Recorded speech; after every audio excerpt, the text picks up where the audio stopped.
আর কোথায় যাবা? আর মসজিদে।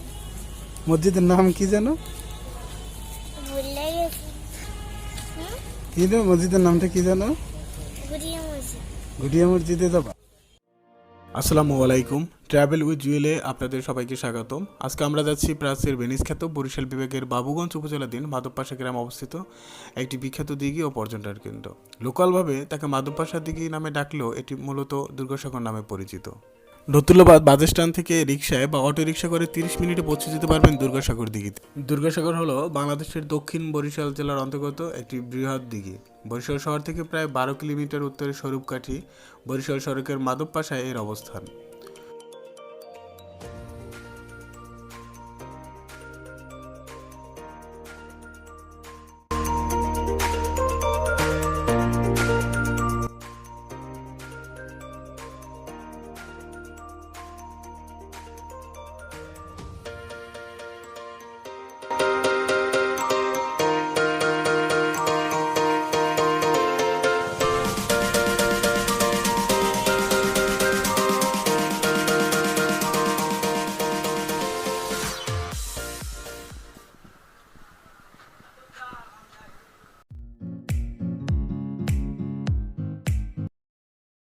রানী দুর্গাবতী 1780 খ্রিস্টাব্দে রাজধানী শ্রীনগর মাধবপাশায় এই দিঘি খনন করেন। কথিত আছে, পরিকল্পনা ছিল রানী একবার যতদূর হেঁটে যেতে পারবেন দিঘি তত বড় হবে। রানী হেঁটে 100টি কানি ভূমি অতিক্রম করেন। দিঘির পশ্চিমে শ্রীপুর, পূর্বে কলাডেমা, উত্তরে পাংশা এবং দক্ষিণে শোলনা ও ফুলতলা গ্রাম অবস্থিত। 4 গ্রামের মধ্যস্থানে এক শুভ দিনে হাজার হাজার লোক দিঘি খনন শুরু করেন। চন্দ্রদ্বীপ রাজ্যের বিভিন্ন গ্রাম হতে প্রজারা দিঘি খনন অংশ নেয়। দিঘি খনন কাজ শেষ করতে প্রায় 6 মাস সময় লাগে। শ্রমিকরা সারাদিন কাজ করে পশ্চিম পাশে একটি দিঘিতে কোদাল ধৌত করত। এই জন্য এই দিঘির নামকরণ করা হয় কোদাল ধোয়া দিঘি। মাধবপাশা ও উজিরপুরের কর্মকাররা দিঘি খননের কোদাল তৈরি করেছিল।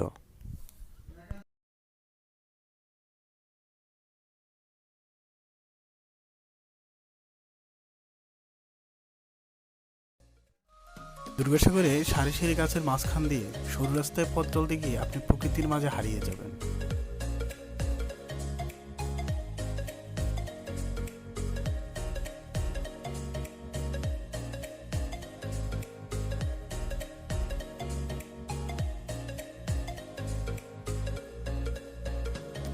বিশাল দিঘির মাঝখানে রয়েছে ছোট্ট একটি দ্বীপ। এখানে সারাক্ষণ পাখির কলতান। এছাড়া দুর্গাসাগরে 3টি প্রাচীন আমলের বড় বাঁধানো ঘাট রয়েছে।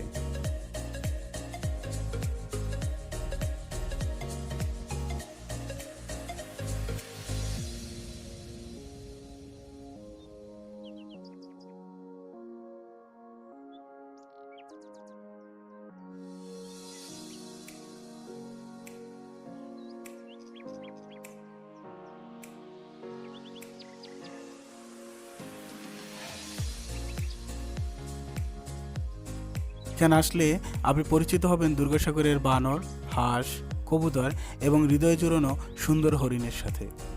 আমার কাছে সবচেয়ে ভালো লেগেছে নিজের হাতে হরিণকে খাবার খাওয়ানো এবং বানরের দুষ্টামি। প্রায় 100 বছর পূর্বে দিঘিটি জঙ্গলে আবৃত হয়ে যায়। জেলা বোর্ড 1200 টাকা ব্যয় করে দিঘিটি পরিষ্কার করেন।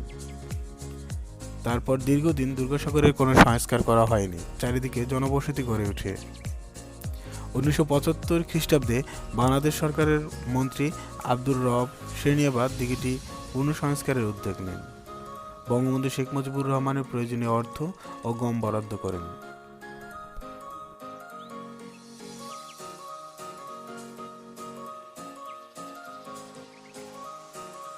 ধন্যবাদ রানী দুর্গাবতী এত সুন্দর একটা ঐতিহ্যের উপহার দেওয়ার জন্য। চলুন কথা না বলে শুধু চুপচাপ দুর্গাসাগরের কিছু সৌন্দর্য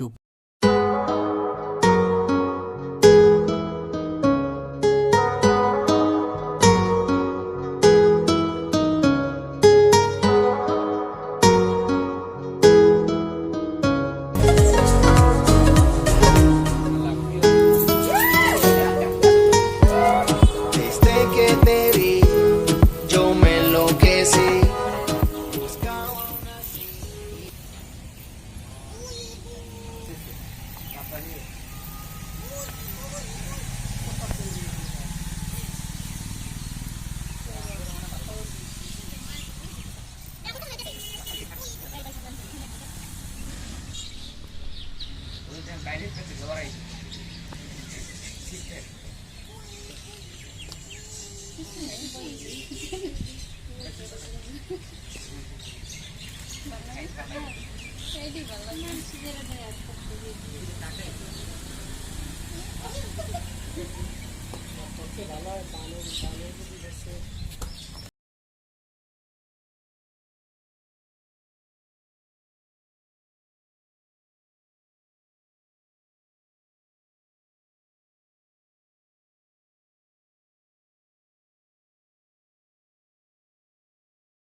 আজকে ফিরে যাচ্ছি, সাথে নিয়ে যাচ্ছি অনেক ঐতিহাসিক স্মৃতি।